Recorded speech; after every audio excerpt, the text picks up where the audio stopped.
ଆପଣ ଯୋଉ ସାର ଆପଣଙ୍କ ଜମିରେ ଯୋଉ ପ୍ରୟୋଗ କରୁଛନ୍ତି ଆପଣଙ୍କୁ ଯାହା ଲାଭ ମିଳିବା କଥା ମିଳୁଛି ତା ଦେହରୁ ଯେତିକି ଫସଲ ଉତ୍ପାଦନ କରୁଛନ୍ତି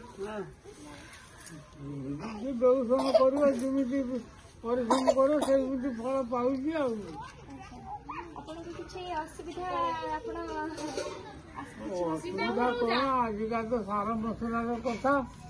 ଆଉ ସାର ମସଲା ଯିଏ ଯେମିତି ଦେଇକି ପରିଶ୍ରମ କରୁଛି ସେଇଭଳି ସିଏ ବି ଫଳ ପାଉଛି ଆଉ ନହେଲେ ସାର ଫାର କମ ହେଇଗଲା ବେଳକୁ ଧାନ ଭଲ ହଉନି ଏ ପୋକ ସବୁ ଲାଗି ସେମାନେ ସବୁ ପୋକ ଲାଗି ସବୁ ଛଣ ଭଳିଆ କୁଟା ଭଳିଆ ହେଇଗଲା। ମଉସା ଆପଣ ଯୋଉ ସାର ଦଉଛନ୍ତି ପୋକ ମରୁଛି? ପୋକ ମରିଗଲେ କାହିଁକି ଧାନ କାହିଁକି ମରଟା ଗନ୍ଧଉଳି ଲୁଗାରେ ଦିଅନ୍ତି ଆମେ ଶାଢୀ ଉଠିଆ କାଟିବା ପାଇଁ ସବୁ ହେଇଛି ବର୍ତ୍ତମାନ ଗୁଣ୍ଡି ପୋକ ନାଗି ଯାଉଛନ୍ତି ମୂଳର ସେ ଧାନ ପାଚି ନେଇ 15 ଦିନ ବାକି ଥିବ ସବୁ ଛଣ ଭଳିଆ ତ କୁଟା ଭଳିଆ ତ ଶୋଇଯାଉଛି ତାକୁ କାଟି ହବ ଧାନ ଫାନ ତା ଦେହରେ ଆଉ କିଛି ନାହିଁ ସାର ଦେଉଛନ୍ତି ସେଇଟା ସାର ଦେଲା ଯୋଗୁଁ ଫସଫସିଆ ହେଇକି ରହୁନି ସେଇଟା ଟାଣ ହେଇଯାଉଛି ତାପରେ କୃଷିର ସାଙ୍ଗ ଆପଣ ଜାଣିଥିବେ ଜିଆ ମାନେ ସେ ଯୋଉ ସାର ଆପଣ କିଣିକି ଦଉଛନ୍ତି ବିଷାକ୍ତ ସେଥିପାଇଁ ଜିଆ ମାନେ ବି ମରି ଯାଉଛନ୍ତି ଯୋଉଥିରେ କି ଆମକୁ ଯେତିକି ମାନେ ଲାଭ ଆମକୁ ମିଳିବା କଥା ଯେତିକି ଉତ୍ପାଦନ ହବା କଥା ସେତିକି ହେଇପାରୁନି ଆମେ ଜଗଦୀଶ ବୋଷ ଏଫପିଓ ତରଫରୁ ଆସିଛୁ ଗୋଟେ ଇକୋ ଏନରିଚ୍ ପ୍ରଡକ୍ଟ ନେଇକି ଏଇଥିରେ 2ଟା ପ୍ୟାକେଟ ରହୁଛି ଆପଣ ଯେବେ ମଞ୍ଜି ଲଗେଇ ସାରିଲା ପରେ ଗୋଟେ ପ୍ୟାକେଟରେ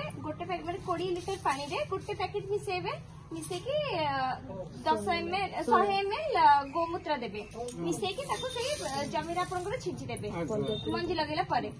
ତାପରେ 15 ଦିନ ଯାଇ ୱେଟ୍ କରିବେ ମାନେ 15 ଦିନ ଯାଇ ଅପେକ୍ଷା କଲା ପରେ ଯେତେବେଳେ ଫୁଲ ଆସିବା ପୂର୍ବରୁ ଆପଣ ଆଉ ଥରେ 2ଟା ପ୍ୟାକେଟ ଅଛି ଆଉ ଗୋଟେ ପ୍ୟାକେଟ ସେମିତି ଯେମିତି କରିଥିଲେ ଫାଷ୍ଟ ସେମିତି ଆଉ ଥରେ ଛିଞ୍ଚିବେ ଆପଣ ଦେଖିବେ ଯୋଉ ଜିଆ ମାନଙ୍କର ମାନେ ଜିଆ ମାନେ ବେଶୀ ହେବେ ଆପଣଙ୍କର ଯୋଉ ଟାଣ ହେଇଯାଉଥିଲା ଜମିଟା ସେଟା ଟାଣ ହବନି ସେଟା ଫସଫସିଆ ହେଇକି ରହିବ ଆଜ୍ଞା ଆପଣଙ୍କ ଭଲ ମାନେ ଆମେ ଜାଣିପାରୁନାହାନ୍ତି ଯୋଉ ପନିପରିବା ଆମେ ଖାଉଛେ ସେଟା ବହୁତ ବିଷାକ୍ତ ହେଇଯାଉଛି ଦିନକୁ ଦିନ ଆହୁରି ଆଉ ଯୋଉଟା କି ଆମର ଦେହକୁ ବି ବହୁତ ଖରାପ କରୁଛି କିନ୍ତୁ ଏଇଟା ମାନେ ୟୁଜ କଲା ପରେ ଆଉ ସେତିକି ବିଷାକ୍ତ ହବନି ତେଣୁକରି ଆପଣ ଏଇଟା ଚାହିଁଲେ ଆପଣ ଏବେ ବି କିଣିପାରିବେ ନହେଲେ କମାରିଆ ଛକରେ ଜଗଦୀଶ ବୋଷ ଏଫପିଓଙ୍କର ଅଫିସ ଅଛି ସେଇଠୁ ବି ଯାଇକି ଆପଣ ଏଇଟା ଆଣିପାରିବେ ଆଜ୍ଞା ବର୍ତ୍ତମାନ ତ ଆଉ କିଛି ଦରକାର ଧାନ ତ ଆଉ କିଛି ଦରକାର ହବାର ନାହିଁ ଆଉ ଫସଲରେ ଯାହା କରିଛୁ ସବୁ ବର୍ଷା ପାଣି ଦେଇକି ଧୋଇଗଲା ମାଙ୍କଡ ଖଣ୍ଡ ସବୁ ଖାଇଗଲେ ଯେତେ ଦରକାର ପଡେ ଆମେ ଠକର ହଉଛି ତ ଦୋକାନ ହେଲା ଆପଣଙ୍କୁ ଦରକାର ପଡିଲା ଆପଣ